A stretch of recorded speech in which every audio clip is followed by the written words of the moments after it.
Hello everyone, চলে এলাম নতুন আবার ছোট্ট একটি মিনি ব্লগ নিয়ে। তো এই দিনটা হয়তো প্রত্যেকটা স্টুডেন্ট মানে যারা বাড়ির বাইরে থাকো বা হস্টেলে থাকো, প্রত্যেকটা মানুষের কাছে এটা খুব খারাপ লাগে যখন আমরা বাড়ি আসি।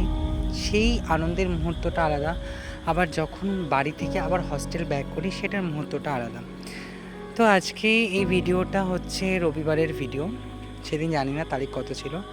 তো আমি যেহেতু অনেক দিন শরীর অসুস্থ থাকার কারণে বাড়িতেই ছিলাম, তা আমি চলে যাচ্ছি এখন হস্টেলে, যেহেতু আমার সামনে এক্সাম আছে।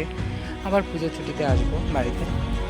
তো মনটা খারাপও লাগছিল, বলতেও ইচ্ছা করছিল না, মাঝখানে আর কোনো ভিডিও করা হয়নি। তো মনটা খারাপ করতে করতে বাবা যখন আমাকে দিতে আসে তখন বাবারও মনটা খারাপ হয়ে গেছিলো। আমি বললাম যে আমি তো আবার পুজোতে আসবো, যতই হোক কাছে থাকি দূরে থাকি একটা আলাদাই ইমোশন। যাই হোক, এই পিছনে বসে বসে গাড়ির পিছনে বসে বসে অনেকটা রাস্তা পৌঁছে গেলাম। তো পৌঁছে ফাইনালি আমি পৌঁছে গেছি, যেতে যেতে ভাবছি একটু চুলটা কাট করে দেবো, কারণ অনেকটা কাছাকাছি পৌঁছে গেছি। মাঝখানে আর কোনো ভিডিও করা হয়নি। মনটা খারাপ লাগছে, কারণ এতদিন পর বাড়িতে অনেকদিন পর হস্টেলে থাকি না, হস্টেলে থাকতে ইচ্ছা করে। তখন সেখানকার পরিবেশ একটা আলাদাই হয়ে যায়। তো যাওয়ার সময় ভাবছি একটু চুলটা কেটে যায়, কারণ চুলটা প্রচুর বড় হয়েছে।